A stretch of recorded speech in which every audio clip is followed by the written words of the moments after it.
We have every business is hiring, hiring, hiring. I was at a fast food restaurant for lunch today, and they were closed because they didn't have enough staff to stay open. What can we do to get our population, our people, back into the workforce? Anybody want to take that on? Yes, Stacy?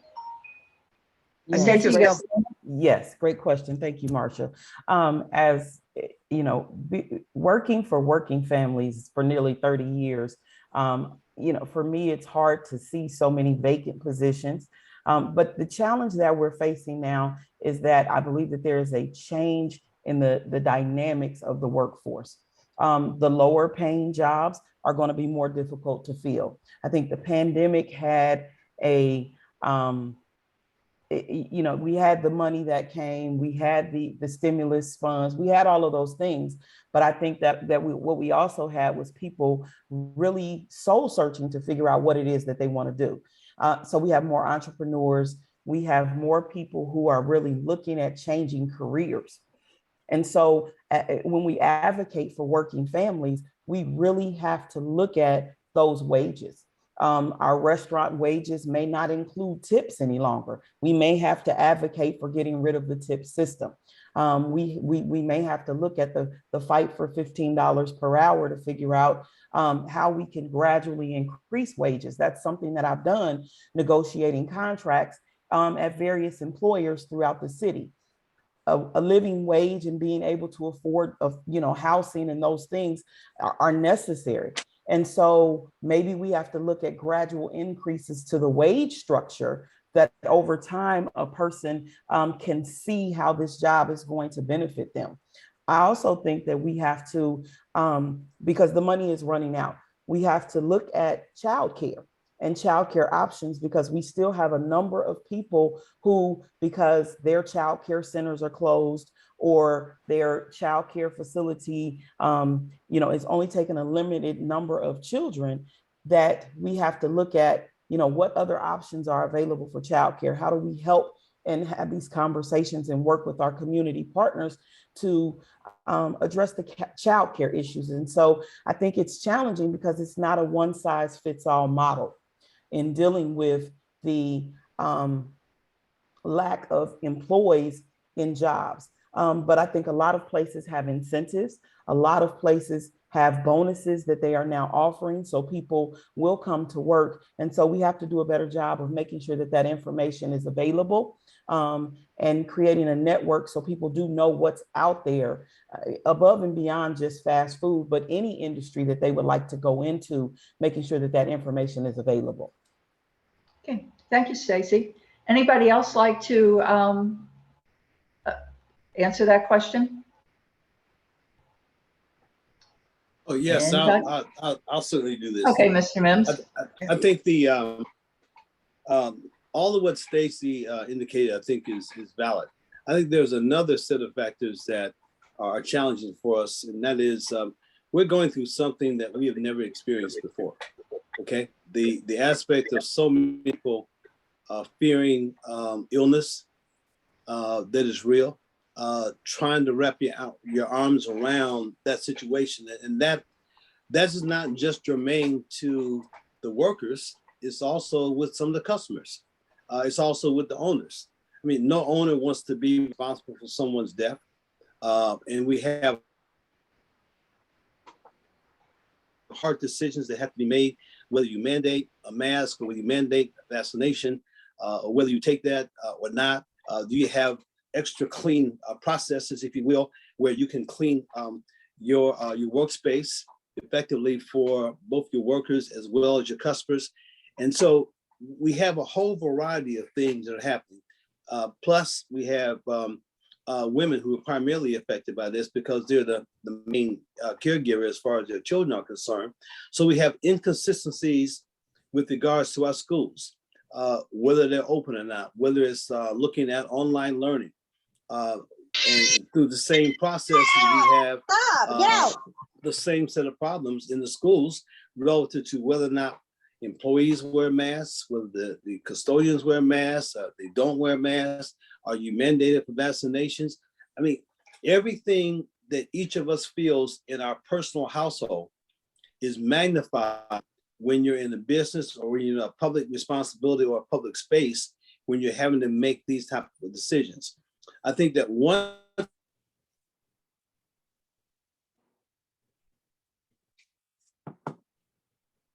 Uh-oh. Did we lose him? He I froze know, I up. think it's just buffering, Okay. but I don't know. Hi, guys. Hello. Can you mute yourself, Maria? Murad, just mute yourself, please. Okay. Okay, think- well, okay, then I've got another question for the panel. And again, anybody that wants to answer, and I don't know if some of you have any authority in this, but Stacy was talking about it just a moment or two ago about all of the COVID relief funds that have come into the area, but how few of them have actually trickled down to the people who need it. And does anybody have any thoughts about why was there this relief fund so slow in getting out? We all knew it was coming. Everybody got a lot of notice. Why hasn't it gotten to the hands of the people who really needed it? Anybody want to tackle that? Well, I Stacy, think you're back there- up again. I think Yes, there are thank you. Yes. I don't know what happened, but Oh. I'm back now. Thank you. Okay, Mr. Mims, can we continue on? Well, Yeah, I'll just finish up, because the one thing I was going to say is that prayerfully we'll get through this pandemic and get the majority of our people back healthy and safe again. And I think businesses and people going back to work will happen more easily when that begins to happen. I'm not sure when it's going to be. I think the more and more we embrace what we're doing, the better off we're going to be when these things happen. So again, right now, we're just in a sort of up in the air state right now. Okay, thank you. Mhm. Okay, Stacy, did you have your hand up for, okay. Yes. And then I think Sharice was chiming in there too on that. So, okay, go ahead. Okay. ahead. And so are you talking specifically about the funds that for like the renters and the landlords? Yes. You know, that the process was extremely tedious and unclear. I think that goes back to what I was saying in my intro about that transparency and making sure that the lines of communication are open. I have a few rental properties. My mom has rental properties, and we had to, there was an application done. The person was leaving the job, so the application was just sitting there. We called and kept trying to figure out what was going on. Then they sent us to another organization and said, well, no, your renters need to call this organization and make an application. And so basically what we had to do was walk our renters through the process. And it shouldn't be that way. You know, these resources are available. And, you know, what we know is that when people get frustrated and they don't either know how to find the information or the information is unclear, then a lot of people give up. They don't try to maneuver and find out. And so I think we have to be extremely transparent, because we have a lot of people who suffered and are suffering and will suffer because they didn't have access to the information. Right. And so I think we have to make sure that we are connecting with our partners and making sure that people have access to the information that they need. And I agree with you totally, but also those partners need to get their act together. Yes. Yes. I mean, Yes. Well, It and was terrible. I think that Yes. you also have to look at the fact that the funds were made available this time for landlords to get some relief from this, but we are a township, and there is no way that we are prepared to administer a program like that. We are going to have to be dependent on other agencies. Right, and yes, and I know that probably some of the cities independently weren't, but there were county level and Dayton level that should have been. I'm sorry, I think they should have been. think also, Shanice, yes, thank are you, you? Ms. Marsha. Yes, I appreciate it. So I think Stacy, she is correct. I do agree with her in the sense that we need to increase the level of transparency and accountability. But I also think there's another factor that we are not mentioning right now, and that is the fact that a number of these organizations, they suffer from labor shortages as well.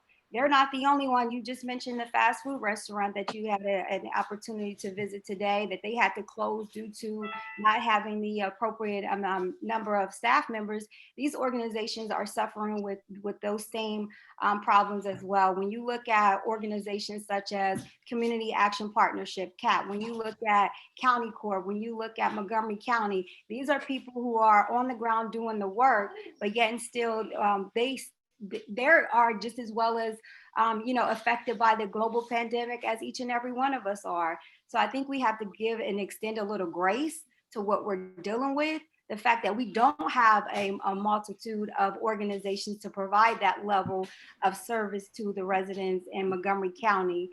So again, we're looking at labor shortages. We're looking at the fact that the process itself wasn't clear.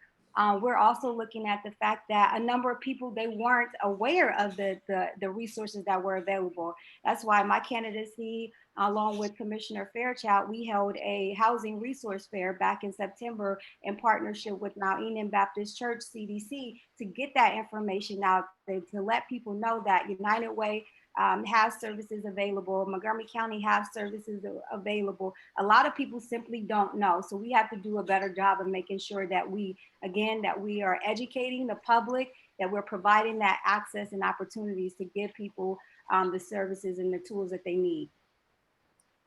Okay, You know, thank you. one of the Anybody things else? that- Yeah, one of the things that is critical, I'm on the Human Services Levy Board, and I have been even before I got on the City Commission, and worked to, again, of course, we have this coming up right now, passing the Human Services Levy, Human Services Levy to get resources for doing this work. The work continues to grow. I mean, everything from taking care of abandoned children, in some cases, the elderly, all the services that you see that are provided by the Human Services Levy are things that are very vitally needed as far as this whole community is concerned. So when we look at all those services that are provided there, and we're consistently holding multiple workshops. There's so many things that are funded through that, including the fair housing agencies that we work with as well. When we look at those things and they're having challenges because they're hit so hard, we made decisions to keep the amount the same, just to do a renewal levy as opposed to asking for additional resources, even though additional resources are needed. But we made a decision to hold it as it is right now, so there's no additional taxes that are coming from anyone's pocket, because these are very challenging times right now. But the needs continue to grow. And this pandemic has caused more and more things to happen. And the way things are being adjusted, because more and more people are working from home right now, and the way things are going to be adjusted in the future causes a tremendous amount of uncertainty with regards to the dollars that we're going to be getting back from any type of external sources. So part of what we have to do is to make sure that we don't incur any additional expenses that are ongoing, unless we find a way to see that that process or that business or that organization is going to generate additional resources.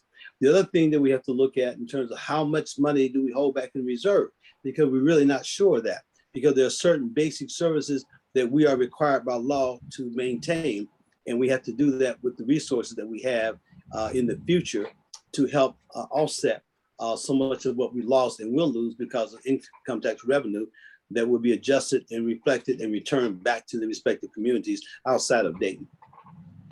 Okay, thank you. Anybody else want to address that issue before we go on to another one? Yes, I would. Yes. Go ahead. I agree with what everybody has said here, and I've worked in the behavioral health field for 23 years, various levels of management, the last 19 in addiction medicine. And what I've learned working with complex situations like this, you have to be very proactive. What this pandemic is teaching all of us is that you have to think further ahead than just tomorrow. And when these opportunities for the CARES Act grants, the American Recovery Act, were made available, once you make that application, that is the time, I believe, when as government officials, we should reach out and get the organizations together and say, what are your assets and liabilities here? If we get, $16 million in order to help out these people, who is responsible for doing what, who can handle what, where are the gaps in the resource allocation chain, and making sure that all that communication back and forth is going on, that we listen to our community leaders that are telling us what the needs are of the people. And when they come out and they speak to us and they say, I need help with X, Y, or Z, actually being responsive and knowing exactly who needs to be the players at the table and making sure that everybody is communicating around consistently and continuously, so that when the money comes, as it has now, we're able to get that out as quickly as possible to the folks that need it the most, rather than getting bogged down in paperwork, confusing instructions, or as what we've all kind of realized, a lot of people working from home creates a technology gap for folks that are not necessarily tech savvy.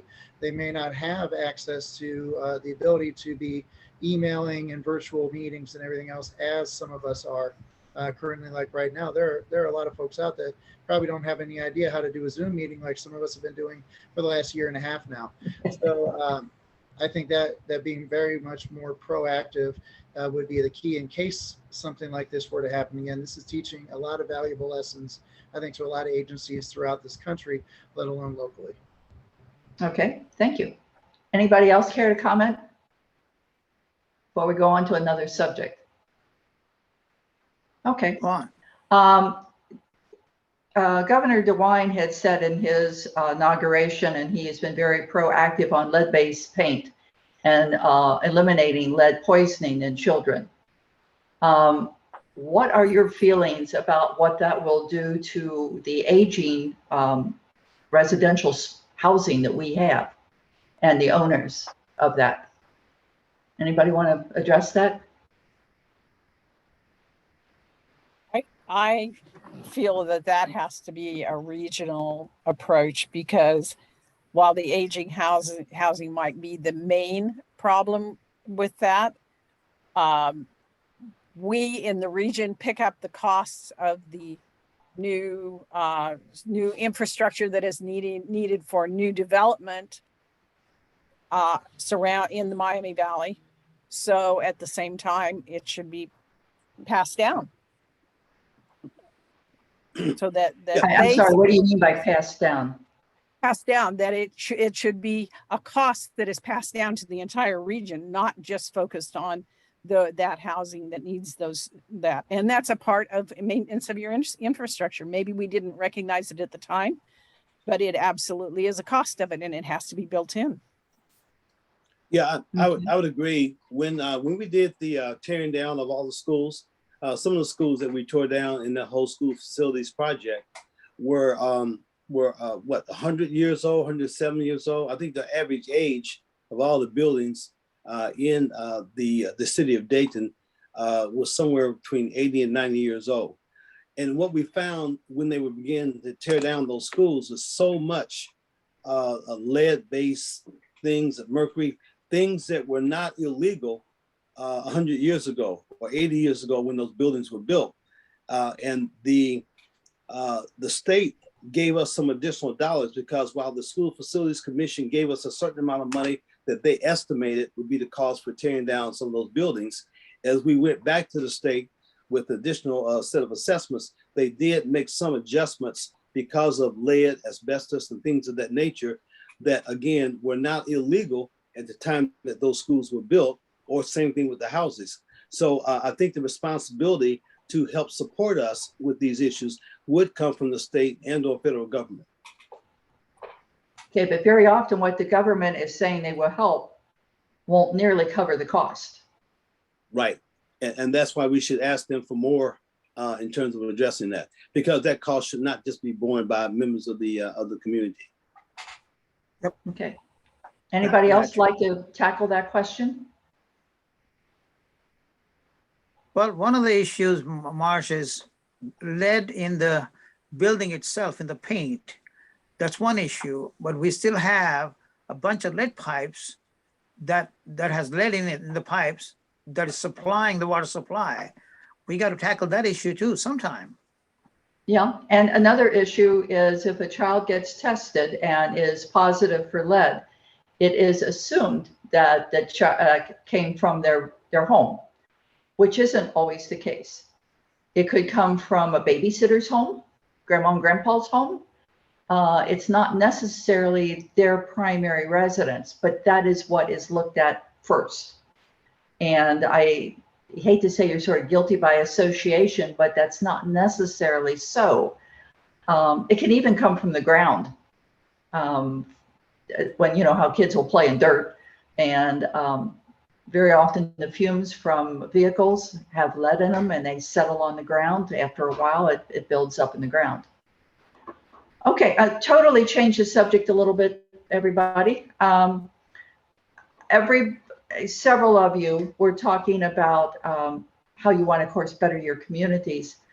What is your feeling about teaching finance to kids while they're still in school, so they know how to budget their money, plan for savings, plan for school? What are your thoughts on financing in a high school maybe level? Mr. Shaw, you got your hand up. Yes, thank you. That's a great question. One of the things I forgot to mention during my opening is my day job. I work for a financial institution. I see it day after day. Our youth has forgotten the basics of finance. I know back when I was in school, and I'm sure several of you, during home economics, we had to learn how to balance a checkbook, write a check, go through those basic steps. And those are not being addressed in our schools today. I've had several conversations with our Career Center and not only Bethel, but Heber Heights City Schools to address those issues. Additionally, when I was in school, home ownership was definitely something that was, looked upon and taught how to get to that point, understanding the credit system, understanding the financial institutions and how that process works. I see day after day, over the past 13 years as a federal regulator for mortgages, people, don't even understand the documents that they're signing at closing. They're not reading everything. And that is a huge issue. We as local communities and regional partners need to do a better job when it comes to first-time homeownership education programs, to really help folks understand what they're getting into, what they're reading, what the outstands of RESPA and a lot of the other federal guidelines are that they need to fully understand. Because in our communities, when we have homeowners that are educated and know what they're getting into, those are homeowners that we are building for a full, long-term and fruitful community. Yes. What we have happen is a lot of those homeowners get into situations where they're not fully educated. Then you start having foreclosed properties and dilapidated homes and things of that nature. So we do need to do a better job, not only in education of adults, but our young people as well. Yes. I can appreciate that. I have a tenant right now who does not know how to make out a check, does not know even how to sign on a money order, and doesn't really know how to address an envelope. I think we've become such a digital age where everything is just passed in the cyber world that they don't know how to deal with paper. Mr. Sliver, I'm not passing over you. I see your hand. Go ahead. Yeah, you kind of took the words out of my mouth. I mean, I wish somebody had taught me in high school how to make a budget, how to balance a checkbook. I mean, I was an entrepreneur. I've always been an entrepreneur, but when I was a kid at age 12, I had a paper out, and I passed the Dayton Daily News, and, we had to make change. I had to go out and collect the money. I had to turn the money in, do all that kind of stuff.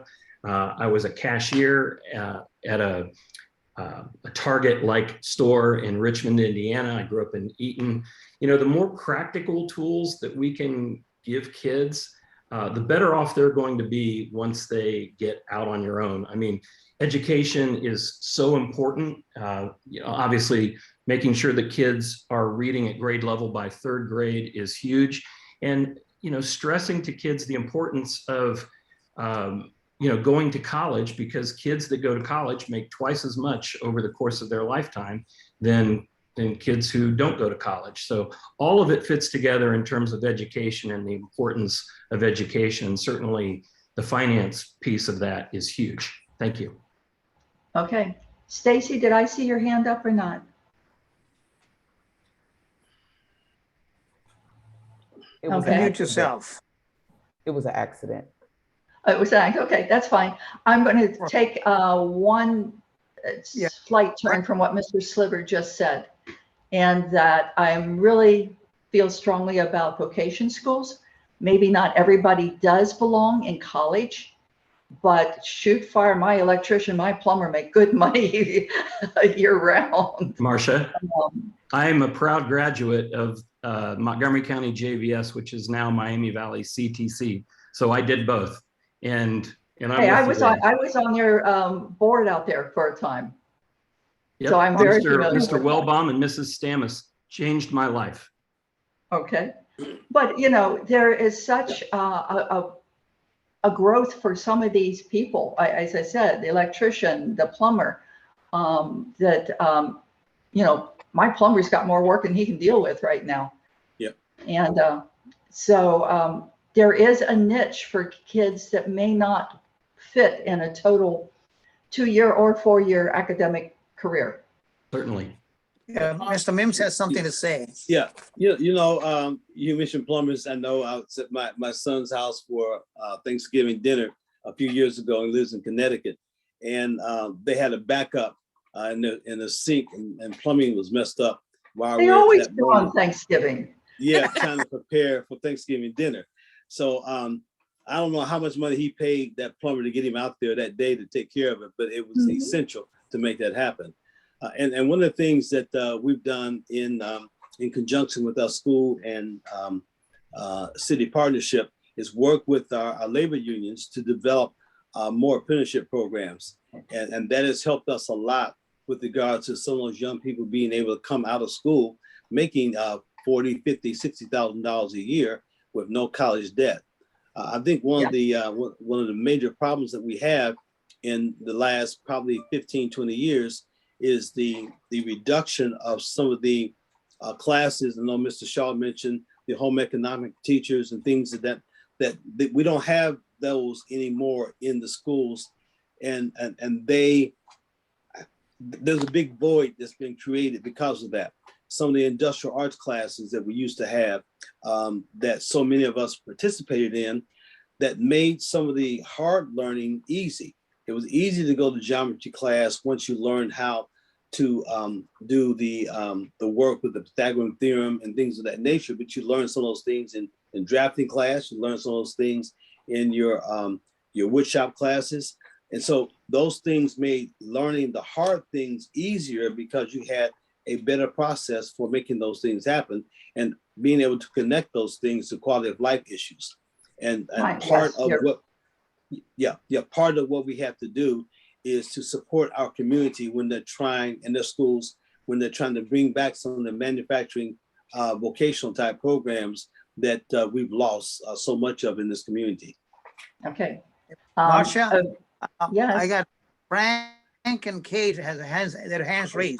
I see it. I see it. Okay. I'll take ladies first, and Mr. Wiley will be right over to you then. So Kate? Yes, I just wanted to comment about the economics. Having went through Studebaker, I was very fortunate enough to be in junior achievement. I learned how to do the accounting and general business attributes, but there was a part of that was it's nice to learn the business end, but it's also nice to be able to have the everyday back end of the how to run a household, the toilet gets clogged, how to plunge. We're not teaching our kids how to do that every day. My daughter right. was terrible that I thought I made my daughter plunge a couple times. She's you're horrible. She's a girl. She should have just said, well, Mom, I live alone and I have to do it. So the bottom line is everybody needs to take back the woodshop class, like you guys have said, the design, the drafting classes, and make sure once the trades, if we can get them to start those junior pathways into the journeymans, and make sure once they get into those trades, usually they're paid a prevailing wage, which is a very livable wage. And that factors into having thriving communities. And as people who are contracts, making sure the contracts that we're paying a prevailing wage. Yes. Okay. Mr. Wiley, I promised you I'd come to you. Yep, I appreciate that. Yeah. Along the way over the years, I think there has been a great disservice done to a lot of the youth to teach them how to do what is a FICO score? What is your credit score? How do you build that? How do you actually read and interpret a lease agreement before you sign a contract? And then later you try to figure out, how do I move? How do I get out of that? Understanding what it takes to kind of save and budget and manage for goal setting, that, you know, if you want to buy a car, you want to invest in a home, some of the larger investments that they're going to do in their lifetime, how to read employment contracts well and know all of those things that they're going to need when they turn 18, graduate high school, and go out into the real world, hopefully, that'll help them be as successful as we hope that they'll be. Though a lot of that stuff has been taken out of the schools and is now a responsibility primarily of parents. But sometimes we're going to be getting very close to a generation, we're going to be having kids who were not taught that themselves, and had kind of the hard way. And I think that it's going to be critical to kind of get that back and get a focus on that again, so that we don't have a decline in those areas. Yes. Okay, Nancy? Yeah. Thank you, Mr. Wiley. Thank you. Nancy? Yes, there's been a whole factor of changes, and Mr. Silver brought it up. When I was growing up, I had a paper route, and I don't think that a kid can get a paper route anymore to try to learn the fundamentals of very basic accounting, if you want to call it that. And we had classes that taught us everything about a check, what the routing numbers were, you know, all the banking numbers up in the right corner and all that. But quite personally, I don't write checks anymore. I don't remember the last time I wrote a check. And we've got to kind of consider that going forward. I don't carry cash anymore. It's the way the society is going. And I think, you know, if a parent knows it, it's their responsibility to teach their children to do that. If a parent doesn't know, I understand the need for a school to teach them that.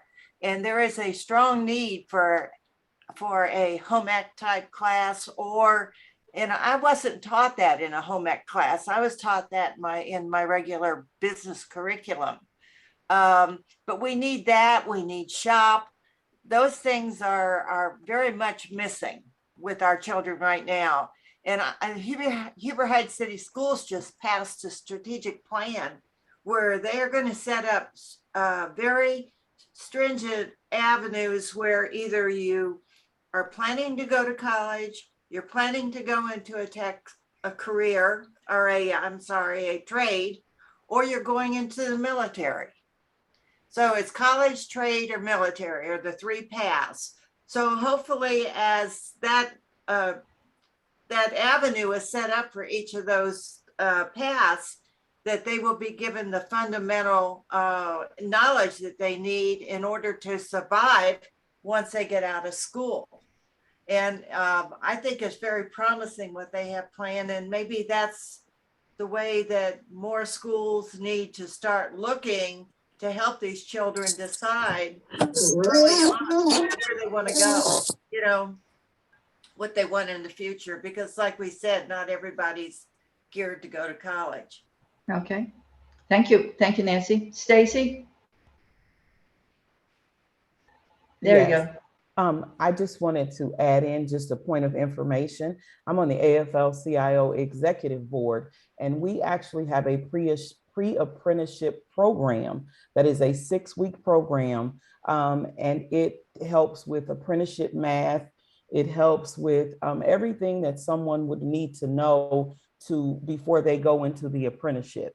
And then it also encompasses the different different apprenticeship programs come in and speak with the students, and they take a tour of these different facilities to figure out what they want, because it's really important for us to increase the participants in that apprenticeship program. And so How did they find out about that? So we've been trying to work with the schools and school counselors. We have a relationship with workforce development. That's part of the information that they put out. The city of Dayton has been involved as well. We're trying to get the information out to the rec centers and different places like that, to try and make sure that people are aware of that, because it's a great opportunity. And we're actually just starting our 4th class, and all of the young people except for one who has participated in the program have actually been placed in an apprenticeship program. And the one that didn't he decided he wanted to go drive a truck. So it is definitely beneficial for young people. And I'll actually, forward that information on so that you all have an opportunity to have it as well. Okay, because, really to ask a 17 or an 18-year-old, what do you want to do with the rest of your life? They don't know. They don't know everything that's out there. They need to be exposed to a variety of things, just like the one gentleman who then changed his mind, but he might not have known if he hadn't been exposed to it. Exactly. And Kate has hand her up. Kate has her hand up. Kate, can you put your hand back down? I'm sorry. Thank you. I'll take it down. Okay. I noticed that we had a latecomer come on. Mr. Fairchild, are you around? Yeah, there are a couple of people, Miss Georgianne and Mr. Fairchild, they just came in. You want to give them a couple of minutes before we go on to the next one? Yes, please. Yeah, Georgianne, are you ready? What we want you to do is say what position you're running, what jurisdiction, and tell us 2 things that you want to accomplish once you get elected in your term. And that applies to both Fairchild and Georgianne. Georgianne, go ahead. Currently, I am a Harrison Township trustee and have served there for the past 8 years and am running unopposed. And but at the same time, looking at the future of Harrison Township, I feel that addressing the blight and the need for reinvestment in homes and businesses in the township, because it not only the tornado affected us, but prior to that, the housing crisis and concerns about where is the housing crisis going to go again.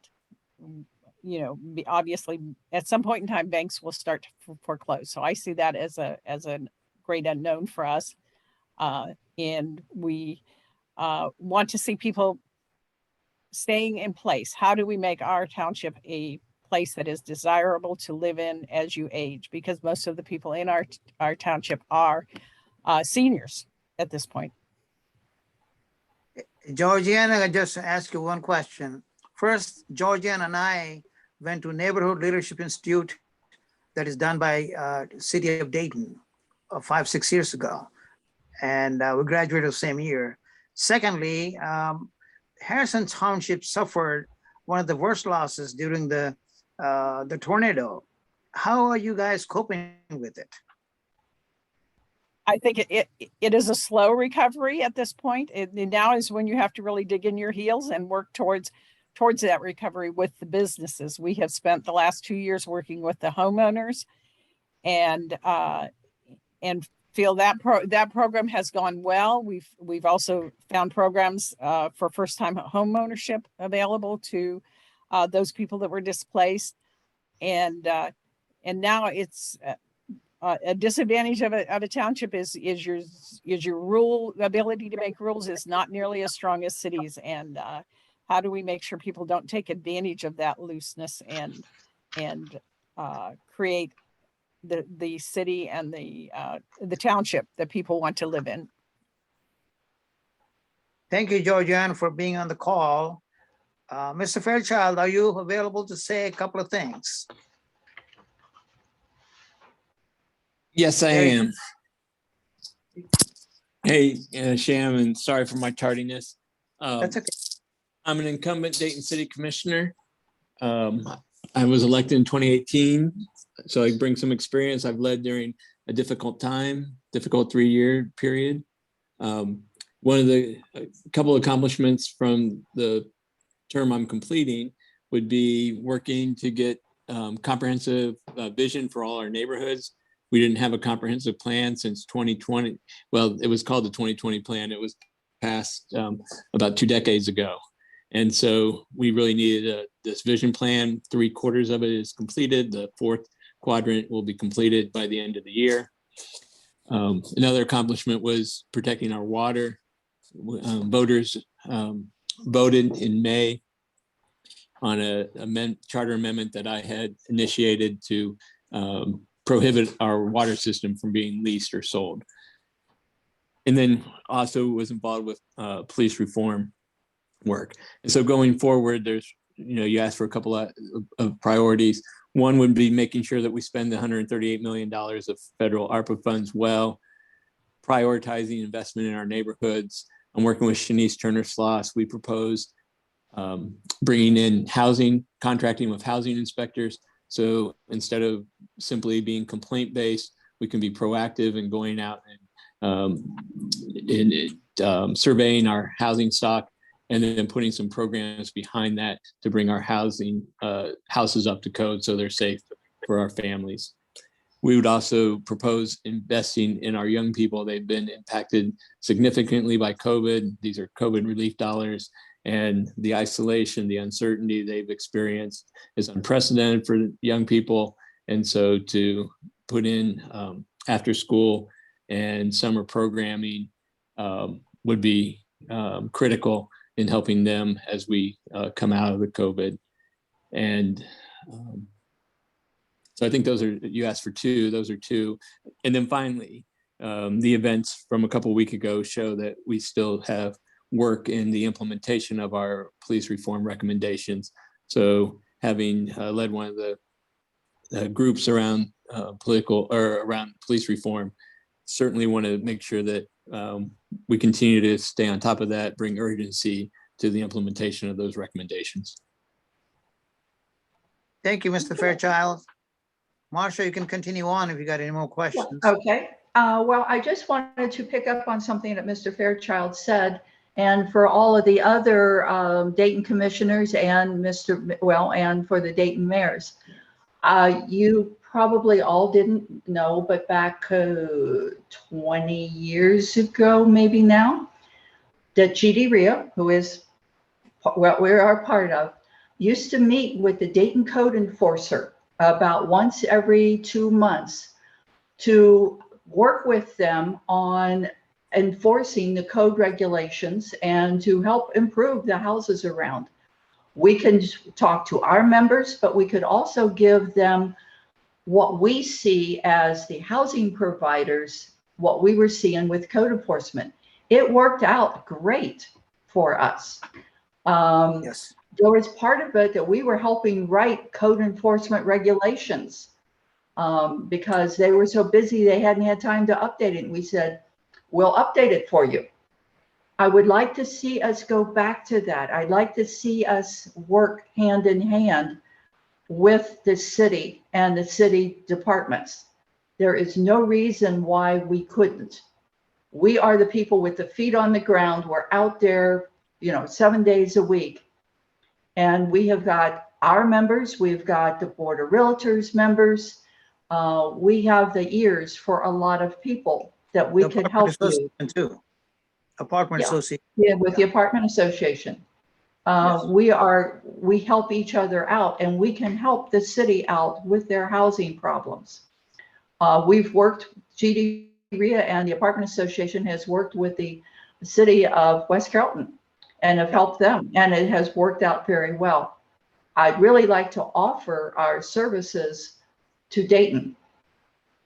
I don't think people realize when a GD Ria member buys a house, fixes it up, and either rents it or sells it, how many people we touch, how much we are affecting the economy of the region. It's not only the realtor who shows us the property, it's going to be the appraiser who does the appraisal. It's going to be the title company. It'll be the contractor. It'll be the gas the contractor's got to put in his truck. It'll be the electricians and the plumbers. And then you've got your final person who is buying it. We figured out we touch almost 50 people for every property that we buy, fix up, and either sell or rent. And it's really, I think we have gotten a bad name, and I don't understand why. We have worked with our members to make sure that they do their rehabs according to code.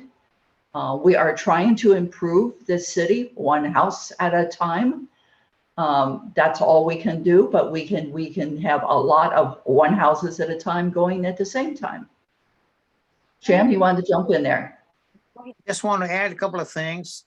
Our offer to work with any city, any township around Greater Dayton area is open. Because if any housing issue comes up, we know the ins and outs about it. And it'd be a nice thing to just give us a seat at the table so we can offer the help and the suggestions and solutions. And the second thing I want to let you know that the city of Huber Heights was one of the very first voluntary city to come and take away the pre-sale inspections. Thank you so much, Huber Heights. Appreciate that. You're welcome. That was something that I believe you had addressed me on. I brought that to council, and I believe it was 2018, if memory serves correct, that we took care of that. Yep. Yes. You did. Thank you very much. Thank you so much, Sham. Yeah, thank you. Let me just share with you, I appreciate your comments, Ms. Marsha, as well as yours, Sham. Let me commit to you and say this, that when I'm elected along with Commissioner Fairchild, we will be more than willing to invite you to the table for us to have a conversation, not only a conversation, but a partnership so that we can work to address those issues and try to means and ways for us to address the housing crisis that we're dealing with.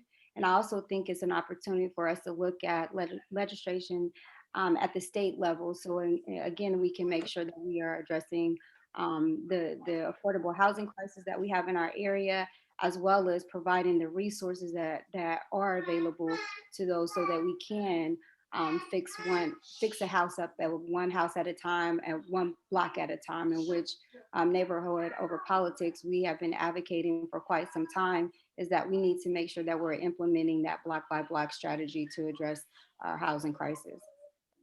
Thank you. I'll keep let me add, in terms of the inspection process. Mr. Silver, Mr. Mims, just a moment. Mr. Silver. Yeah, I'll just say this, when I'm elected, I look forward to working with you all on all of these issues. And I'll do everything in my power to make sure that you have that seat at the table. You deserve that for all that you've done within certainly the city of Dayton and in the surrounding counties. I mean, you operate in 4 counties, right? You have like 10,000 properties in 4 counties. And 7 counties, actually. 7 counties, and how many, like over half of those are actually in the city of Dayton? Is that accurate? Yeah, absolutely. So, I think it's important to work with all of our partners to work together to increase and improve the rental housing quality and the availability in the city. So I'm committed to that. So you had my word on that. Okay, I don't forget those kind of offers. Mr. Mims? Yeah, one of the things that I think you'd be happy to know that we are beginning to work on a process and changing some of the laws affecting the inspections and working with the inspectors as well. But there's one piece that's critical, and I think we have some good movement on that we've been working on for a period of time, and that is looking at maybe taking away the criminal aspect of some of the violations. Right now, when citizens have the violations in their home that have been identified by inspectors, a lot of time is consumed with them having to go back and forth to court relative to some type of a criminal complaint, if you will, and violation that they have.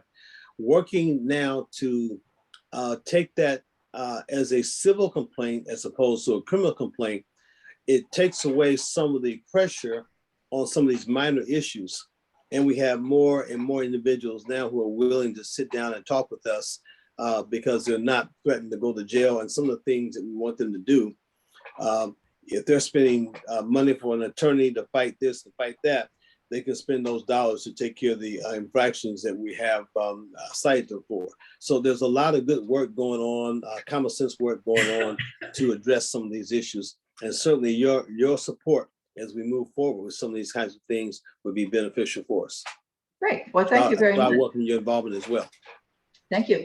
Nancy, do I see your hand up?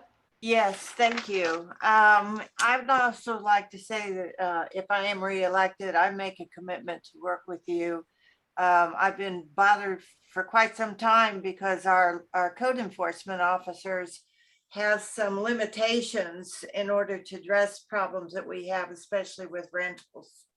And I would like to find out what kind of options are available to us that you folks have learned through experience, and if necessary, make some changes to our ordinances to help them do their job better.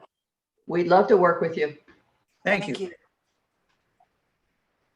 Any more questions, Marcia? No, I think that's about wraps it up. Does anybody want to go back through and have 30 seconds wrap up? Yeah. Do you have any wrap up each one of them? If you take a second or a minute or something, any final parting thoughts, please? Anyone? I'll start, and it's just really a follow-up. It's great to be here. It's so important to have these relationships. And, I started off talking about the importance of our community partners, and that's how we build our neighborhoods. That's how we build our community. And so certainly I'd be willing to work with you, in looking at the relationship you had in the past and trying to figure out how we duplicate those efforts. But even other things, because our community partners are so important. There's a lot of things that the government cannot do, but the government can make sure that people have access to the information, make sure that they have access to the resources, make sure that they have access to the opportunities. And you certainly provide great opportunities for entrepreneurs and business people in our community to make sure that they are investing properly and learning the right way to be investors in our community. So I certainly appreciate all of the work that you do and look forward to working with you, as the other commissioners say, when I get elected to Dayton City Commission. Anybody else? Jump in. Yeah. Go ahead, Go ahead, Kate. Nancy. No, it's okay. Please go ahead, Nancy. No. Yes, I just want to thank you for having this forum. This has been wonderful dialogue. It's good to know that we're not all facing that we're sharing similar problems, and that there is a place to come and seek solutions. And I think it's been a great opportunity to participate here. And thank you so much for doing this. Well, I will jump in and put my foot in my mouth, because our meetings are the first Wednesday of each month, and any and all of you are invited to come and be to one of our meetings and see what we're all about. Where are they? And we even provide supper for you. So if you want a free night out, but go to our website. It's gdreia.com and see where our meetings are being held. And anybody, as I said, on this call is welcome to attend. We'd love to have you. Marcia, I just wanted to say thank you and Sham for having this forum, and I learned a lot. I knew a lot about Greta for years and years and years, but when I met him, he said he wears from. I said, "Is that Greta? Oh, I know about that. I've heard about that once or twice before." But thank you again for hearing. It's Judy Ria. Yeah, Ria. So yeah, I was like, my dad was just called. So yeah, thank you for having us. Thank you for putting this together, and I look forward to working with you. Okay. Anybody else have any final thoughts or input? I can't believe politicians are this quiet. It blows my mind. We're tired. Did you want to say something? Yes, ma'am. I do appreciate this opportunity as well to kind of get us all together and talking about the issues that are important to our constituents as they're looking to vote for us. And it's good to learn more about what you guys do and the resources you can provide and how we can all work together across the region to make this better for all the citizens of Montgomery County as a whole, not just our local areas, as we are all good neighbors and good stewards. So I do appreciate this opportunity to come here and share my thoughts and hear other people's perspectives as well. Thank you very much. Thank you. Mr. Fairchild, and up. Mr. Fairchild? Unmute yourself. There you go. Yeah, thank you. I just wanted to thank you for the opportunity. And, you know, Sham, before I was an elected official, I was a partner with you and the organization, and have been as a commissioner and will be after I'm reelected. And so I'm going to just make that commitment and thank you for your partnership. And, you know, with this $138 million that's coming in and the investment in our neighborhoods, we have a great opportunity to improve our neighborhoods as well as your properties and the values of your properties, and creating more opportunities within Dayton for your Great. Organization. Thank you. Look forward to working with you. Okay. Mr. Richard has Yes, thank you. Oh, I just wanted again echo, certainly appreciate the opportunity to speak here tonight. I think one of the things that's definitely been discussed, and Sham, Marcia, is collaboration. We as a region need to collaborate better. That's including Huber Heights, working with the city of Dayton, Harrison Township, all of our regional partners. We really need to win together and not as an individual. That included, including job, economic, and housing growth. That is something I intend to work on in the next 4 years as the next at-large city council member, and not to start a relationship with this organization, but continue the relationship. As Shaman mentioned earlier, we worked well together in 2018, making some good progress within our community in Huber Heights, but also the region. And in addition to the education piece that I spoke on earlier, these are things that not only Huber Heights, but our entire region, I think, can tackle together as a whole to better ourselves moving forward. Thank you. Thank you. Mr. Sliver? Yep, it's Sliver, just for the record. Sliver. I'm sorry. Yeah. I'm sorry. It's Can I just okay. call you Scott? Silver, sliver, saliva, I answered all of it. I just want to again say thank you to GD, Rhea, Sham, Marcia, Janice, all your members. Thanks for hosting this tonight. And again, thanks for all the great work that you do in the city of Dayton. I look forward to working with you all on all of these issues. And, you know, I've known Shams maybe 6 years now, and I can honestly say that he is one of the most collaborative and supportive people out in the community that I know. And thanks for that. And, you know, on behalf of our team, Stacy, Benson Taylor, Jeff Mims, and myself, we look forward to working with you in the future. Thanks so much. Thank you. Thank you. Anyone else?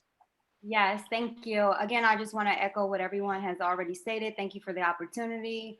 Again, my name is Shanice Turner-Sloss, candidate for Dayton City Commission. And I also want to acknowledge and definitely commend Councilman Shaw. I really appreciate your comments. And again, you have my commitment that when I am elected, not only will I be willing to work with Shannon and the rest of the organization, but I will make sure that we have that deep conversation to figure out how do we work together as a region, because you're absolutely right. Along with Huber Heights, the city of Kettering, Troutwood, we need to work better together as a region to continuously grow and to build our area. And again, I just encourage everyone to come out and vote. Early voting has started, 13 days left. Let's go. Until November the 2nd. And I also want to say this, that I'm looking forward to serving. Again, I'm no neophyte, and I wish everyone who is running for office, wish you all the best and Godspeed. Thank you. Thank you. Thank you very much, Shanice. I'd like to say something to Shanice, please. Okay. Shanice, if I get reelected, I would like to work with you. Mr. Shaw will continue to be on the council as a Ward 2, Ward 1 council person, but I look forward to working with you. Likewise. Thank you.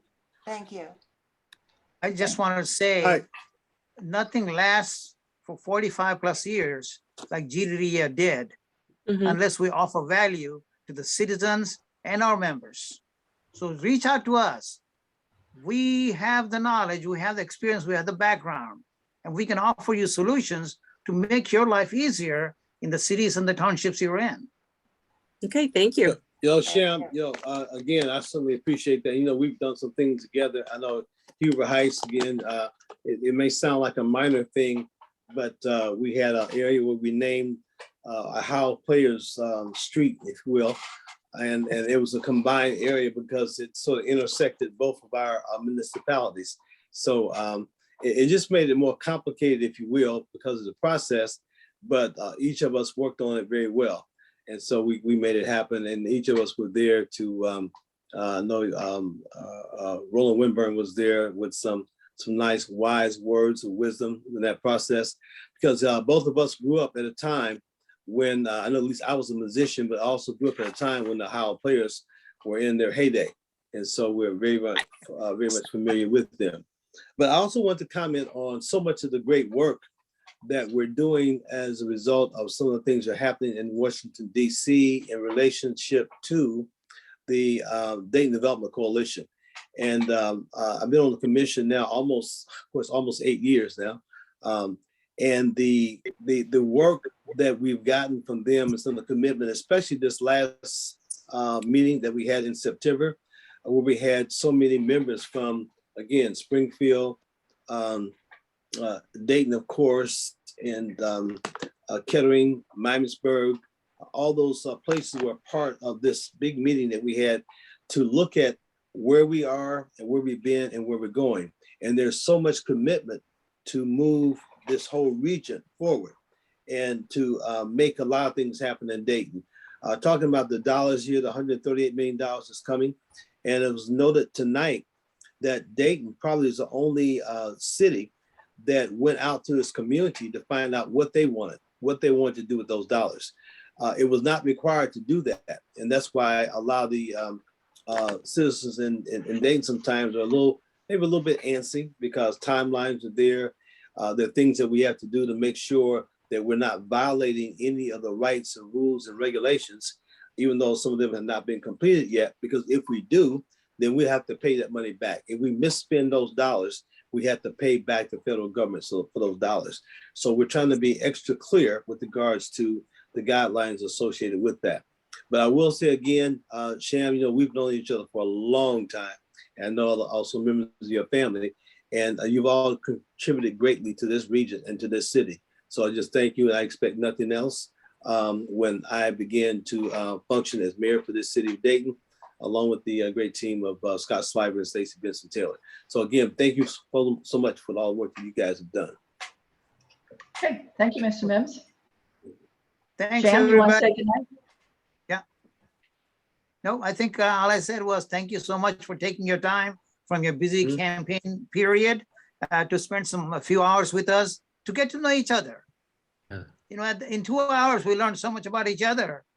Aren't we all glad we met this way? Yeah. Sham. Did Mr. Bowers leave? Yeah, I think he is not on the call anymore. Okay. I didn't see him. Yeah. I think he must have left. Okay. Yeah. All right, guys. Thank you so much. Appreciate your time. Have a good night, folks. Thank you. Thanks again. Good night, everybody. All right. Your Good night. support. I appreciate, look forward to working with you. Thank you. Bye-bye. Okay.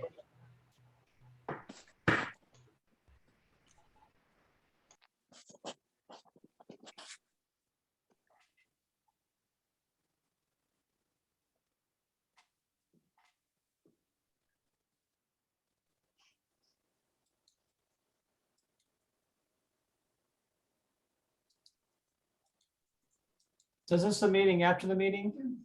I was just waiting to see if I would be the last person to leave. Oh, I just, yeah. I was going to suggest we meet someplace now.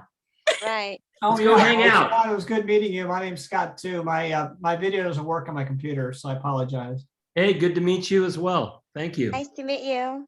Yes. Thank you. And I look forward to working with all of you. Okay. Thank you so much. It's an honor. Yes. That is Yeah, because How's the exciting. campaign going? Pardon me? Are you asking me? Yes. It's 14 hours a day, every day since January. I know. We have been working hard. We have knocked on thousands of doors. We're doing everything we can. I finished fourth